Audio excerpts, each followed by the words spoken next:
Salut, c'est Pierre-Gilles. Radio Club International, bon, ça a débuté cette expérience, cette aventure en 1977, en octobre 1977. Et ça dure jusqu'à 2010. Ça fait plus de 33 ans que je suis dans cette station de RCI Martinique. Alors c'est vrai aussi qu'entre-temps, on a, avec Jean-Claude Assé de Beauville, parce que c'est lui qui m'a accueilli à RCI, je rentrais de Radio Jumbo où j'avais passé 2 bonnes années, c'était mes 2 premières années de radio, en quelque sorte, et je peux vous dire que ça a été 2 années de formation extraordinaire. C'est vrai que là aussi, on avait l'occasion et la possibilité de côtoyer tout ce qui touchait au professionnalisme, parce qu'ils étaient tous des animateurs professionnels, des journalistes professionnels, et qui arrivaient de RTL d'ailleurs, et qui apportaient aux Antilles, dans la Caraïbe, leur culture d'entreprise, leur culture de professionnalisme de la radio. Et ça, j'en ai profité au maximum. Alors, Radio Club International, Jean-Claude de Beauville, Jacques Expert, Christian Cabrera, ce sont mes mentors, André Berton, c'était ça RCI. Ensuite, ça a été avec, bien sûr, Albert qui est revenu. Il y a eu la grande épopée du service des sports. Et puis, tous ces animateurs qui ont fait la force de la radio, vous, Mano en particulier, Balthazar. Il y avait un animateur qui s'appelait Jean-Pierre. Et il effectuait la tranche entre 9h et 11h. Là, il y a eu Yann Duval avec qui j'ai eu l'occasion de travailler. Et puis ce Guy Noël. Alors c'est Guy Noël qui... Ah oui, effectivement. Guy Noël a été le professionnalisme, comme on dit, de l'époque. Le grand professionnel de l'époque. J'ai eu l'occasion de l'écouter très souvent, et très longtemps, sur France Inter, avant même qu'il ne fasse, qu'il n'engage, comme on dit, cette aventure caribéenne de la radio. Et là, c'est avec beaucoup de plaisir que je découvrais un cran de cette radio, un cran de la radio d'une manière générale, de la presse, des médias français. Et lui, il était assez particulier. C'était un monsieur qui improvisait énormément. Il avait une culture journalistique, une culture générale extraordinaire. Il pouvait, avec sa voix particulière, très lourde, très forte, et puis aussi très imposante.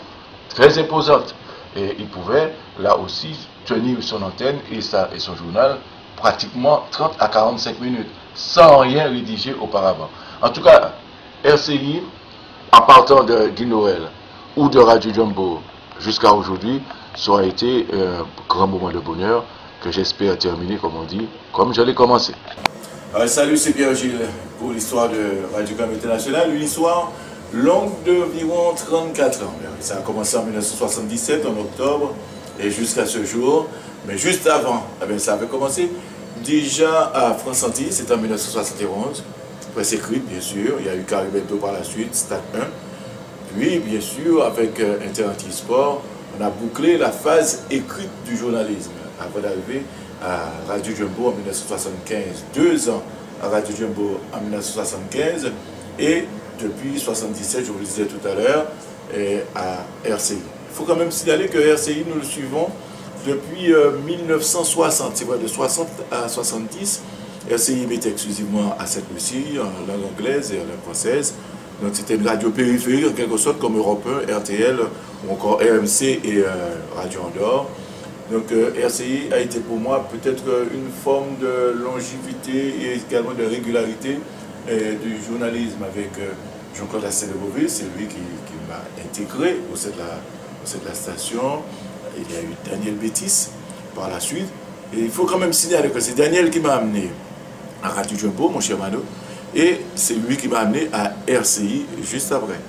Et de là, Daniel est parti sur d'autres cieux.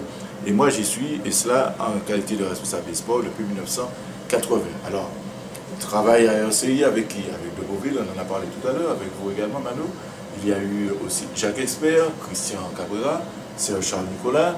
Et puis ensuite sont arrivés Georges Claude, Yvon Mario, et j'en passe les meilleurs, toute la grosse équipe. Et puis qui est en train de se rajeunir en ce moment. Et on essaie d'apporter à cette station, à cette entreprise, cette fraîcheur du journalisme sportif sur le terrain, avec une proximité non négligeable. Donc, RCI, c'est quoi? C'est une histoire de cœur, parce qu'on peut faire du journalisme une carrière professionnelle, mais j'ai préféré rester à l'éducation nationale et bien sûr m'a donné à mon hobby le week-end. Alors, ce qui fait dire au clair que depuis 34 ans, Mano, eh bien, tous les samedis, tous les dimanches, nous sommes à RCI, nous sommes ici. Alors, ça avait commencé par la Croix de Bellevue, chez l'immeuble Galette, avec Daniel Audin, qui était le directeur de la station. Guy Noël était le PDG, parce que c'est lui qui a créé, qui a monté, dans un premier temps, Radio Soleil, et ensuite, il a acheté RCI, qui était fermé, et qui avait cessé d'émettre depuis 1971 jusqu'à 1975. Donc, j'ai eu l'occasion de travailler avec Guy Noël, un grand, c'est vrai, de l'ORTF, de la RTF de l'époque, et c'était toujours consacré à des sujets, à des émissions concernant les artistes et les personnalités d'outre-mer. Après, il y a eu M. Augier, qui est venu et qui a acheté RCI. M. Inger, qui était directeur de la Sofirade, puisque RCI a fait un bref passage à la Sofirade, avant de revenir entre les mains de Daniel Augier, et de Robert Augier, et jusqu'à ce jour, eh bien, nous sommes là. Et les choses se passent plutôt bien. C'est vrai que c'est une maison qui a énormément progressé, avec bien sûr l'attention et aussi le secret gardé de ceux qui l'ont construit à la base, comme Jean-Claude de Beauville, comme Mano, qui est là, qui est le plus ancien de la station. Et puis, bon, bien sûr, les jeunes qui sont venus, José Anelka, tout cela, et qui est aujourd'hui notre directeur général. En tout cas, on peut considérer que jusqu'alors, mais cette aventure RCI s'est déroulée dans d'excellentes conditions. La radio a progressé, première radio de l'île, première radio du sport, avec la proximité que ça existe, des animateurs réguliers, une certaine forme de stabilité au sein de l'entreprise. Donc, c'est du bonus. Et puis, on est là. Aujourd'hui, on prend que du plaisir, beaucoup de plaisir, rien que du plaisir, en espérant que RCI restera. Et pour longtemps encore, la radio numéro 1 en Martinique et en Guadeloupe. Alors, tiens, j'avais oublié, Mano. Et cette radio, c'est RCI Martinique qui a créé RCI Guadeloupe. Alors, quelles ont été les 4 premières personnes ayant poussé l'antenne, ouvert l'antenne d'RCI Guadeloupe? Eh bien, c'était simplement Jean-Claude de Beauville. Il y avait Jacques Expert, Christian Cabera et Pierre Gilles et moi-même, puisque nous avons été les premiers pour lancer RCI à couvrir les tours cyclistes de Guadeloupe en 1978 et en 1979. Ce sont ces deux grosses manifestations, ces deux grosses éditions du Tour de Guadeloupe qui ont quelque part amené les Guadeloupéens à découvrir cette station périphérique qui venait de Sainte-Lucie, en passant bien sûr par Fort-de-France. Enfin, c'est très très important et ça s'est développé, ça avait commencé cette aventure guadeloupéenne à la Tour Cécile. Puis la Tour Cécile qui a été victime de brutal attentat, mais c'est vrai que RCI n'en est pas mort, RCI est revenu beaucoup plus fort et est aujourd'hui la première radio de Guadeloupe avec un pourcentage et une avance phénoménale par rapport aux autres stations radio qui sont là depuis la création de la radio société. Donc voilà un peu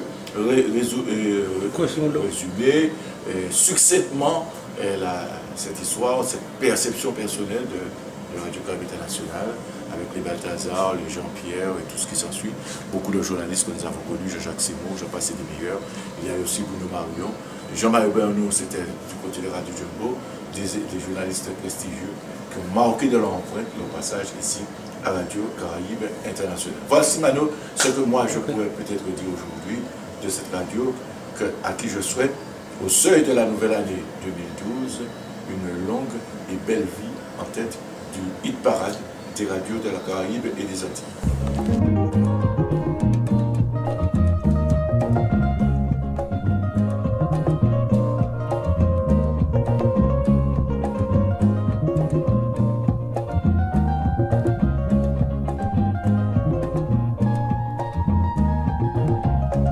On parle football maintenant avec Pierre Gilles, de retour sur ce plateau, et Maurice Limer, qui est entraîneur de l'US Robert. Mais auparavant, Pierre Gilles, vous avez pu avoir les résultats de la 36e journée du championnat de Division 1 en métropole. Effectivement, c'est l'avant-dernière journée du championnat de France de football de première division.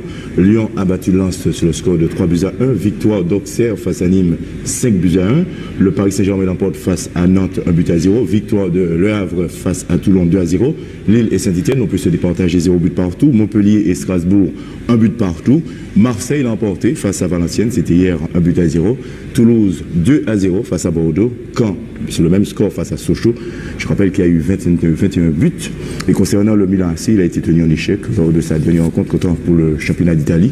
Jean-Pierre Papin, le buteur et l'avancement de l'équipe de France, et n'a disputé, n'a joué qu'au fait 60 minutes, 1 heure de jeu. Il sera vraisemblablement mercredi face à l'Olympique de Marseille à l'occasion de cette finale de la Coupe d'Europe des clubs champions. Maurice Limer, on a l'habitude de dire quand ça ne va pas que c'est l'entraîneur qui ne va pas, et quand ça va.